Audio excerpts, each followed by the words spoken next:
राजा पीपा, राजस्थान के राजा पीपा गागरोनगढ़ के राजा थे। क्या नाम था?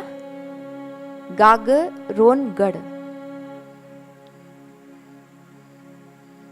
तो राजा पीपा ने अपना राज्य किसी सुयोग्य मंत्री के हवाले कर दिया और स्वयं शिक्षा दीक्षा पाने के लिए और सत्संग पाने के लिए काशी पहुंचे। स्वामी रामानंद जी के पास राजा पीपा ने सेवकों के हाथ संदेशा दिया। ये नहीं कहा कि मैं राजा पीपा महाराज के दर्शन करना चाहता हूं। क्या कहा कि गुरुदेव को संदेश दो कि दास पीपा आपके दर्शन करना चाहता है, आपसे सत्संग पाना चाहता है।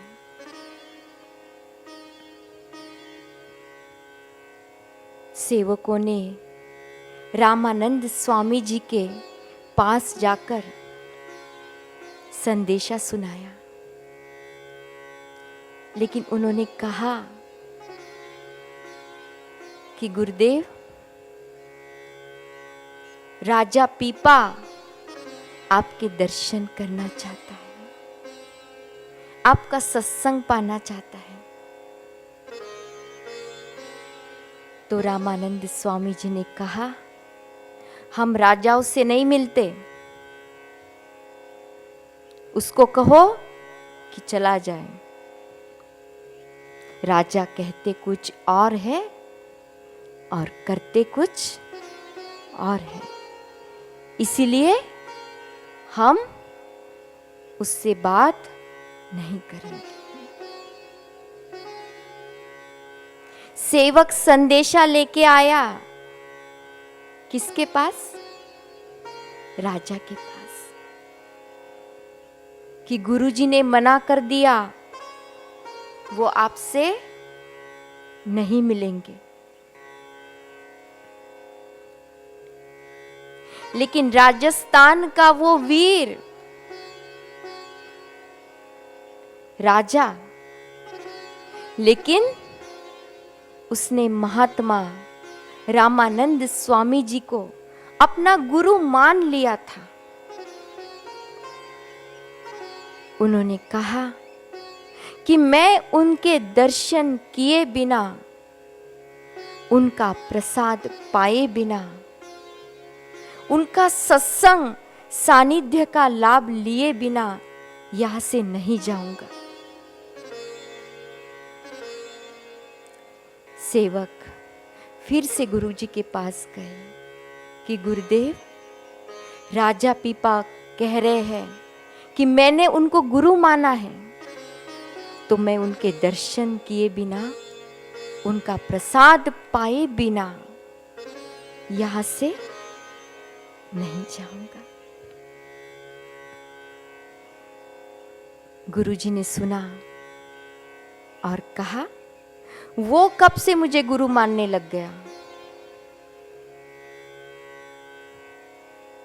अगर वो मुझे गुरु मानता है तो उसको कहे, उसको जाके कहो कि जाकर कुएं में कूद जाए। क्या कहा गुरुजी ने? कि अगर वो मुझे गुरु मानता है तो उसको जाकर कहो कि जाके कुएं में कूद जा। सेवक आए और राजा पीपा को गुरु का ये संदेश सुनाया, लेकिन वो भी वीर था।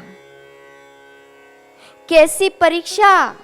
अभी गुरुजी को देखा नहीं था, अभी गुरुजी से मंत्र दीक्षा नहीं ली थी, अभी गुरुजी के दर्शन नहीं किए थे, सत्संग नहीं मिला था, फिर भी गुरु आज्ञा सम नहीं साहिब सेवा। लेकिन उसने इस वाक्य को सिर्फ सुना नहीं था, उसने उस वाक्य को चरितार्थ करने के लिए निकल पड़ा कि मेरे गुरु ने बोला है कि जा कुएं में कूद जा, और वो बड़े आनंद से चल पड़ा। गुरुजी के संकेत पाकर सेवकों ने उसको रोक दिया।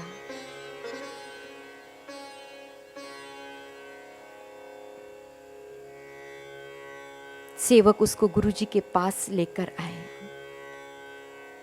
तब गुरु के मुख से ये वचन निकले, सफल सफल सफल। बेटा पीपा, तुम सफल हो गए, मैं तुम्हें स्वीकार करता हूं। उसके आनंद का कोई ठिकाना नहीं रहा। कैसी आज्ञा पालन की मिसाल है कि गुरुजी को देखा नहीं, उनके दर्शन नहीं किए, लेकिन गुरु ने बोल दिया, उसके लिए पूर्ण हो गया। लेकिन कई ऐसे उदाहरण देखने को मिल रहे हैं कि जिन सद्गुरु ने हमको दीक्षा दी है, जिन गुरु ने हमें सत्संग सुनाया है, इतने वर्षों से अपनी साधना से हमें सींचा है, आप बताओ बहनों, क्या हम सबकी, हम उसमें मैं भी हूं, हम सब, क्या हमारी ताकत है कि हम ऐसे घोर कलिकाल में इस रास्ते पर चल सके? लेकिन हमारे गुरु की कृपा है, उनका संकल्प है कि मेरे शिष्य का हित हो, और उसीलिए हम इस रास्ते पर चल पाते हैं। लेकिन जिन गुरु ने हमें ऐसा सींचा है अपनी साधना से, पूनम 1 और बापू के कार्यक्रम 3, 4, मेरे साधकों के पैसे बचे, मेरे साधकों की मेहनत बचे। क्या नहीं सोचा बापू ने हमारे लिए? और आज अगर गुरु निंदकों के प्रभाव में आकर, गुरु द्रोहियों के प्रभाव में आकर अगर हम गुरु की अवज्ञा करते हैं, तो इससे बड़ा पाप और कोई नहीं हो सकता। फिर पतन अवश्यम भावी होगा, अवश्य होगा, क्योंकि जो गुरु के वचनों में चलता है, जो गुरु की आज्ञा को शिरोधार्य करता है, जीवन उसी का सफल होता है, जैसे राजा पीपा का सफल हो गया।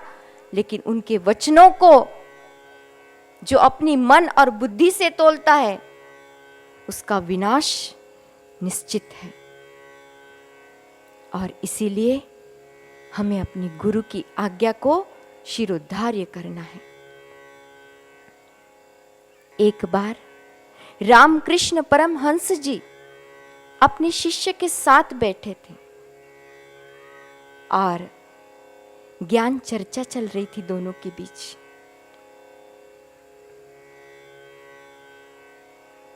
शिष्य गुरु से पूछ रहा था, गुरु बता रहे थे। ज्ञान चर्चा चलती रही और उसमें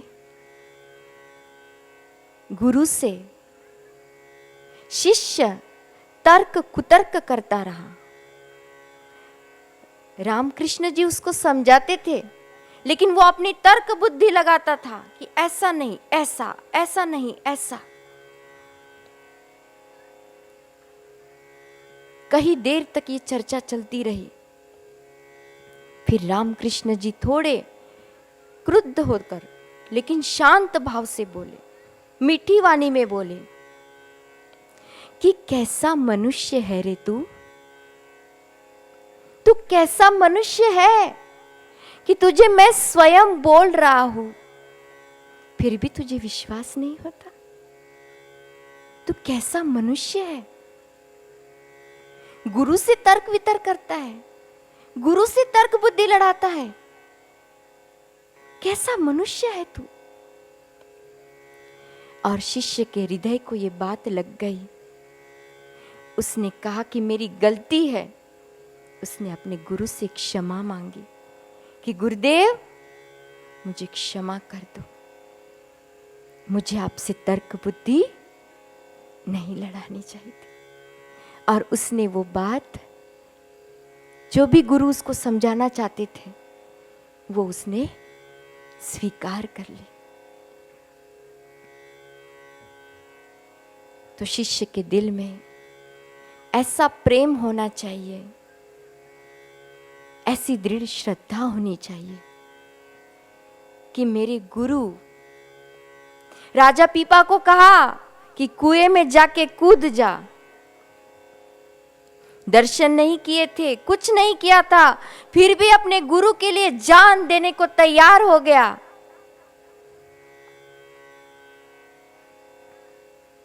ऐसा शिष्यत्व होना चाहिए। हम गुरु से यही प्रार्थना करते हैं कि बापू, राजा पीपा की कहानी तो हमने सुनी, लेकिन हम सबके अंदर ऐसी गुरु भक्ति भर दो।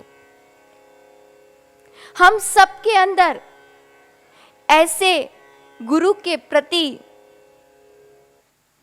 निष्ठा, एक निष्ठ भक्ति हमारी दृढ़ कर दो बापू। आपके चरणों में हमारी श्रद्धा, हमारी भक्ति ऐसी ही बढ़ती रहे। दिन दुगनी रात चौगुनी आपके चरणों में हमारी भक्ति बढ़ती रहे। आपने बोल दिया कि छोरी के पास नहीं जाना है तो हम नहीं जाएंगे, क्योंकि हमारे लिए, आप बोलो, हमारे लिए सर्वोपरि कौन है? हमारे लिए सर्वोपरि हमारे सद्गुरु है, और हमारे सद्गुरु ही हमारे लिए सब कुछ है। हमारे गुरु का प्रेम ही हमारे लिए सब कुछ है, और हमारे गुरु का आदेश ही हमारा जीवन है। और इसीलिए ऐसे पूर्ण गुरु को छोड़कर हम कहां भटक रहे हैं। ऐसे गुरु की शरण ले लो। ऐसे गुरु के चरणों में एक बार झुक जाओ। मनमुख तो बहुत बन लिया है, अब गुरु मुख बनकर देख जरा, इस राह पे कितनी खुशियां है। इस राह पे चलकर ये इतना आसान नहीं है, ठीक है। गुरुमुख बनना आसान नहीं है, दृढ़ श्रद्धावान बनना आसान, ईश्वर को पाना इतना आसान नहीं। लेकिन आसान कब होगा, सरल कब होगा, सहज कब होगा? जब गुरु भक्ति योग, गुरु शरणागति योग, गुरु को समर्पण कर दो। अपने तन मन धन को, अपनी बुद्धि को गुरु को दे दो। फिर ऐसा सहज हो जाएगा, ऐसा सहज हो जाएगा कि हमें पता ही नहीं चलेगा कि कब हमारे गुरु का अनुभव हमारा अनुभव बन जाए, कब हमारा गुरु का ज्ञान हमारे जीवन में प्रकट हो जाए। तो आज से ये संकल्प ले कि हमारा जीवन तो केवल आपका है। इस दर से, इस शरद पूनम की पावन पूनम के दिन ये संकल्प लेके जाना, बड़दादा के पास जाकर मत्था टेकना। कौन कहता है कि वो पेड़ है? जो भी बोले उसको बोल दो कि वो हमारा पेड़ नहीं है, हमारा बड़दादा है जो हमारी मनोकामनाएं पूर्ण करता है। यहाँ पे बैठे हुए कितने लोग हैं जिनको बड़दादा के अनुभव है? सबको है। हे गुरुदेव, प्रणाम आपके चरणों में। तीर्थों में भटकने की क्या आवश्यकता है? इधर उधर भटकने की क्या आवश्यकता है? सारे तीर्थ तो हमारे गुरु के चरणों में है, सारे धाम उनके चरणों में बसते हैं।